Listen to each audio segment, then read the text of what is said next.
Hey guys, today's interview or episode is a little bit of a unique one, something that I haven't done before. So on today's episode, I have my good friend, Marc Antoine, who's actually my digital marketer. So he does Stupid Simple Digital Marketing. That's the name of his company. But we talk about a little bit about what he does and how, he's worked with me, and also a little bit about current deals, all the stuff that I have going on, because obviously, when I interview people, I don't always talk about what I have going on. So, and a few people asking me about what I was up to, so we decided to do this episode. So, as always, like and subscribe on Wrestling with Real Estate, the YouTube channel. Go to the WWRE Podcast and give me a 5-star rating and write me a review if you think it's worthy. And I'm looking to speak to as many of you as possible. If you're interested in real estate, whatever aspect that is, I'd love to get to know you, see if there's any way I can help you. So go to the link in the description down below, or go to wrestlingwithrealestate.com and sign up there. But before all of that, enjoy today's unique episode with me as a guest.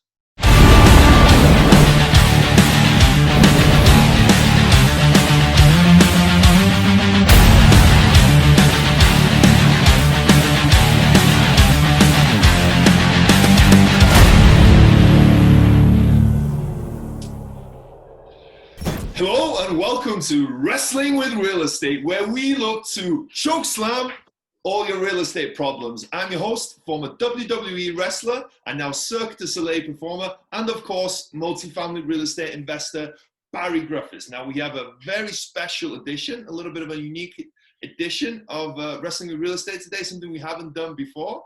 We're going to have an hour and a half of an extreme close-up of my good friend, Marc Antoine. So for people looking at the camera now, he's pretty close to the camera, so we get a good close-up of you. I like it. Yeah, there we go. It's good. Hey, Marc, how you doing, man? We got Marc Antoine Picard with us today. How you doing? I'm very good. Thank you. Thank you for having me on the show, Barri Griffiths. I appreciate it. You're more than welcome, man. Marc's actually my digital marketer, so he handles all my digital marketing. So everything you see on Instagram, along with a collaboration with me, of course, is mostly his doing and his work, along with the YouTube, the podcast, all the graphic work that you see. So I think he's doing a phenomenal job. So we decided today to jump on a call to kind of talk about what he's been doing, what I've been doing, and just to kind of give you guys a little unique perspective of what's going on behind the scenes. Yeah. But I gotta say that you do the heavy lifting here. You do the heavy lifting because folks need to realize one thing. Barri Griffiths produce one interview, one podcast a day. One podcast a day. Think about that. One interview a day. This guy is a killing machine, and that's because probably you're so kind and people love to talk to you and you love to make contact. And the podcast medium really is very good for you. You're really good at it, at maintaining a conversation. And also that's why we choose to use that form to sort of talk about your project and where you're at in your investment. Because as your digital marketer, it's important for me to know where you're at, but it's sort of we take advantage of the situation to let everybody know where you're at and what's up, where you're at. Yeah, well, so let's start. Let's go back in time. All yeah. right. Let's go back in time. So we started collaborating together end of August, September, something like that. Mm-hmm. So you were in the process of buying a 6-unit, if I remember well, or you just bought it. No, I bought it in January of this year, so we're today. Okay, I'm sorry. December 6th as we speak. I'm not sure when this episode will release, but yeah, bought a 6-unit in January of this year. So it was a 6-unit that needed work, that needed renovation. All 6 units needed rehabbing. I bought it for $300, and at the time I had the guy that sold it to me, the broker that sold it to me, he knew of another property pretty much identical to this one in a slightly worse area that was going to be selling for $500. So I was like, okay, $200,000 difference. Didn't have to do too much analysis because I assumed that worst case I'd have to put maybe 100, 120 into it at worst case scenario, and how do you know that? Do you have experience in construction? Do you, how can you? Not too much experience. I have a little bit of experience. I had, but the broker worked with me. I had a property manager look at it. I spoke to a few people, but it was 6 units, so I was, they weren't there. There's 4 2-bedrooms and 2 1-bedrooms. So I was assuming that, even at worst, they would need 10, 15,000 each, right? So that's, that takes you to about 90, if it's 15 each, that takes you about 90 grand, and then another 30,000 for anything else that kind of goes wrong outside. I knew it didn't need a roof. I'd done the inspection, I kind of, after the inspection, I kind of knew that the biggest parts, like the boiler system, the roof, kind of windows, HVAC, all that stuff was working and was functional. Water heaters, all that stuff was functional. So everything else was a little bit kind of cosmetic, that I assume. So I kind of thought that. The good news is, recently I've realized through how much I've been able to push rents a lot more than I thought. So increase rents a lot more. So the plan was going in. The business plan was to buy these units that were, I think, on average about $610 a month in rents across the 6 units, and raise them to an average of closer to 1,000. So that's a huge rent bump there. That's, about $400 of rent bump. So how commercial properties work, and this is counted as a commercial property because it's 5+ units, is that it's valued on the income approach. So it's the expenses, the income minus the expenses, that gives you what they call an NOI.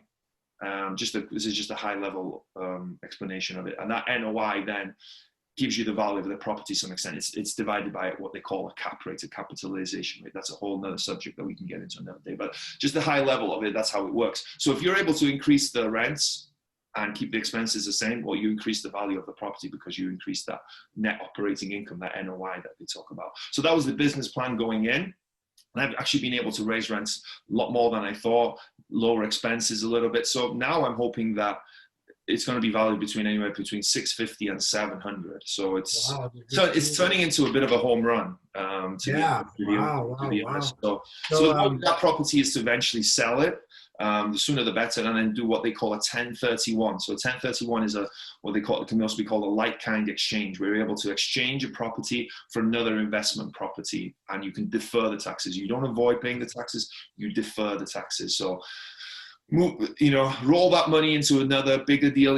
If I walk away with 400 grand in equity, say, I can buy at a 20% down payment, I can buy a $2 million property. So that's kind of what I'm hoping to buy, 40, 50, 60 units. If you had to go back in time, would you have done anything differently in that? Yeah, a lot of stuff. I had an interesting story with a contractor that I hired a contractor who did terrible work on the first unit. He wasn't even there. He hired someone else that had no idea what they were doing. So it's a challenge with contractors, right? I got referred to, the contractor was referred to me by a broker, but the broker hadn't really had that much experience with him. So if I went back for one, I would have asked for a recommendation of work that he'd done, previous jobs, clients that he'd worked with, examples of his work. And I did, but I realized then he was just taking the best pictures of what he did as well. So I would have done a little bit more digging, but because it was a referral, and I did a little bit, but not enough. Anyway, it kind of worked out. It wasn't a complete disaster, but I did have to go back and redo the work of that.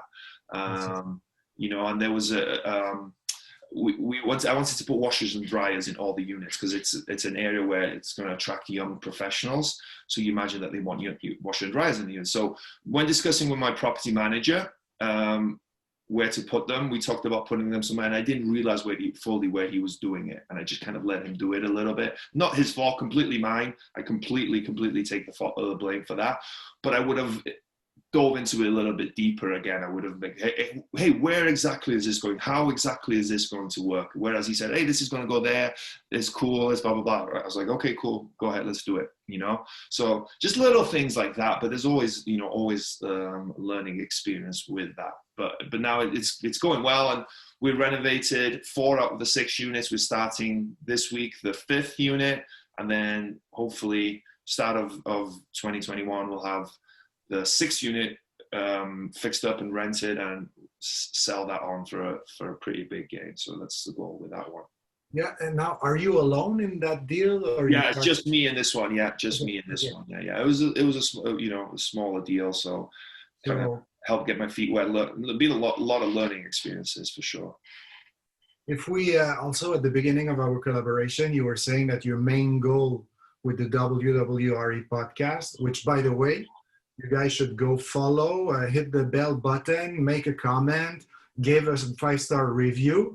If you have a chance, that will greatly help the channel. But your main goal to with the WWRE podcast was to do networking, to strike bigger deals, and to get to know new people. So did you achieve something? Like, are you moving towards bigger deals, or what's up with that?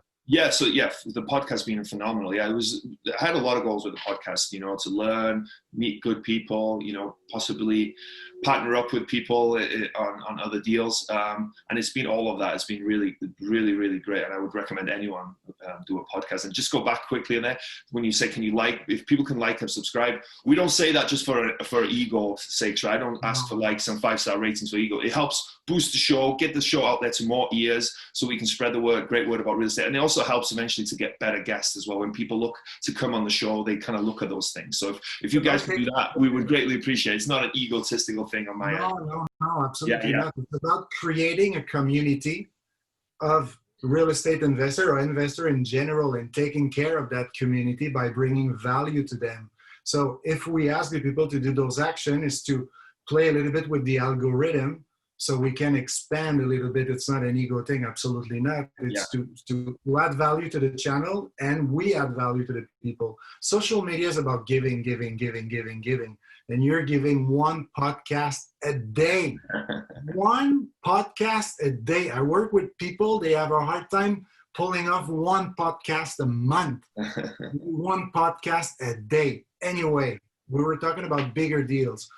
So recently I made an offer on a 54 unit, and that kind of came about through the podcast, because what happened was I was interviewing my friend, John Lenhart, who had a Canadian connection before, but we talked that day because we were doing the podcast. And beforehand, he told me, hey, there's this 54 unit that might be a good fit for you. So he sent me the information. I looked there, reached out to the broker, and ended up making an offer. I think I made an offer at 1.75 million, which, is a lot of money, but it made a lot of sense at the time and would have been a great deal. But I recently found out that I lost out to someone that offered $100,000 more and a little bit more in cash. So I was looking to finance it through a bank. I would have used the bank. So for people who don't understand, if someone comes in with cash, it's always going to beat someone that comes in with cash, because with cash, they're going to close. There's no question about financing whatsoever. So it's hard to beat that. So it's okay. It's a learning curve in itself, making an offer on such a large property, analyzing that property, understanding the area, understanding how that property works. So, and who knows, right? That property might still come back to me. Hopefully I've got a good enough relationship with the broker that if that deal falls through, then it might come back. But if nothing else, it was a learning experience, and it would have been a killer deal at that price, So I did that. And then recently I've moved on through, again, the podcast, meeting people and creating networks. I partnered with 3 of guys. We've created a partnership. There's 4 of us in total. And we're going to be making an offer on 99 units in Columbia, South Carolina. Which is a market that I wasn't really looking at before, but because of the connections I made through that, I don't have to go through the process of the same as learning the market, knowing everything about the market before I dive in, because I have a friend that is very well versed in that area, and I can rely on him and I trust him. And of course, I am learning the market as I go, but I don't have to do that all up front. So we're making an offer on a 99 unit. Probably won't tell you the price. It's, as you can imagine, it's quite hefty. Just in case someone's listening and someone knows the property and wants to make an offer themselves, you never know. But hopefully, it seems like we've got a good chance. We've got a strong team. There's 4 of us. There's one guy that's the guy that has all the experience. He's done 3 or 4 deals this year, all syndications. He's growing, so he's kind of leading us, and the 3 of us are kind of doing the lifting in terms of all the work. They were all guests on the podcast. That's how I created the connection, and I got to know him. He had a thing where they teach people how to analyze deals every Saturday. I kept going to that because I enjoyed it and I was learning, and I met the other 3 guys through that. So it's kind of, without the podcast, I would have met any of them, no doubt about it. So we have a strong team. Like we also blend well together. So when you're partnering with people, you don't want 4 guys that do the exact same thing, right? You don't want 4 guys that do the same strengths, because then who fills in for the weaknesses, right? Who does the other stuff? So we all complement each other really well. We all like each other, I think. I like the other 3 anyway. We all get on well as well, and we kind of have similar goals and similar outlook to stuff as well. So it's, even if this deal doesn't come through, which I think we've got a very good chance of it happening, we'll definitely take down some other deals. So it's exciting. Yeah. What's your role in the team? What's your thing in the team? Why? Yeah. So me, I'm not so good at the analyzing underwriting. I'm okay. I can do it 100%. I can do it, but there's guys that are much, much better and I actually enjoy it. It's kind of a pain in the ass for me to do it. I don't like sitting in front of the computer. So my role is more of what they call the boots in the ground, because even though it's South Carolina, it's Columbia, South Carolina, with my wife's benefit, she works for Delta, and she's also a realtor here in Vegas, but she works for Delta, so I get free flights, so I can fly there every month. So if we get the property, I'll be flying there once a month, if not more, probably more frequently to start off with, so I can handle that. Also, it's more of the relationship, so talking to brokers, building relationships with people. I love conversation. I love getting to know people, talking to people. So that's going to be my role, along with some due diligence stuff up front. So when you buy a property, there's 2 types of due diligence. There's the physical due diligence, so you go to the property, make sure the units aren't broken, all the things work, the roof is okay, all that stuff. But you also got to do the financial due diligence, which is doing the lease audits, checking that all the leases are okay, making sure that all the rent roll is what it should be, in terms of are they paying what they said they were in terms of rents. How do the numbers look? Are the numbers really what they portray to us? So going through their taxes, what they've written off in taxes, so you can see actually what they declared in taxes. Making sure that all that makes sense in terms of the numbers as well, that the information that they've given you, because sometimes always the information that they give you isn't what the reality is. So you've got to check that. So I'd be involved in that, but sort of a lot of the asset management side. So the asset management is, you don't manage the property. We'd have a property management company running it, but making sure that they follow what we want and they're hitting the business plan that we're looking for. So that'll be kind of my role. It's more of, I don't know what you would call it, but less of the computer stuff. Being in front of people, talking to people. /bouncer.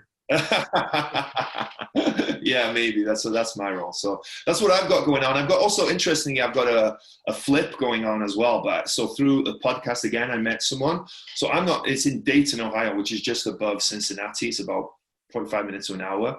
And through the podcast again, I met someone who connected me with someone else. So I'm just bringing the money to that flip, and they're doing all the work. And we talk, every other day about the flip, and I'm just handling, I'm not doing anything physical on that one. I'm just bringing the money and handling that kind of the materials, the purchase price, all the contracts. So that was something that I had some money, and I was like, okay, this makes sense, just to turn some money, that velocity of money for people. You don't want your money sitting in the bank. You want to keep turning that money and keep creating that extra income. So that's what I'm going on. This is turning into a longer one that I anticipate. But before we go, so you changed the tide on me on this one. You interviewed me, which I prefer interviewing people. But before we go, I need to know those things. Yeah. I need to know those things because for me it allows me to, there's 2 things I'm seeing. Is my strategy working? And I see it's working because, it's not about having a huge amount of followers. It's about having the right one. And I see that with the followers you have, it's already paying off, So the strategy is working. And also it allows me to have idea for the future. So for example, we'll talk about it after, but I'm having ideas with the PR thing because, you do a lot of mindset stuff. So I'm wondering if we could also add this in the marketing strategies, For me, when I work with a client at Stupid Simple Digital Marketing Agency, which is my company, it's important to know where the client is at always, and to do those types of meeting. Of course, well, the truth is, me and Barry, we've performed thousands of shows together. I'm a retired Cirque du Soleil performer. So, I know you well, and we talk on a daily basis, but it's important to have those meetings, because without them, there's no way I can see if it's paying off, So, I'd say it's paying off. I'm super happy. So we'll talk after about what can we do moving forward.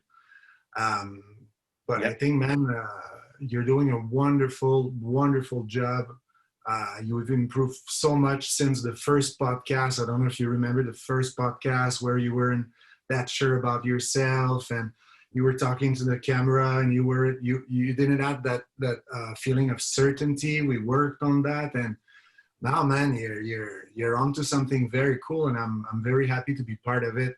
Yeah. So, I would say as well, yeah. No, you know this already, but I'll say it for anyone who's listening, is that I appreciate everything you've done. The growth that I'm having is, I've got to attribute a lot of that to you. Yes, I've done interviews. Yes, I've connected, but without you there behind me, creating the podcast, creating content, creating all this stuff, and guiding me as well, right? So for anyone who's looking at for a digital marketer, I'm going to say, like, they should reach out to Marc for sure. If you want someone who's, he can handle all the digital marketing.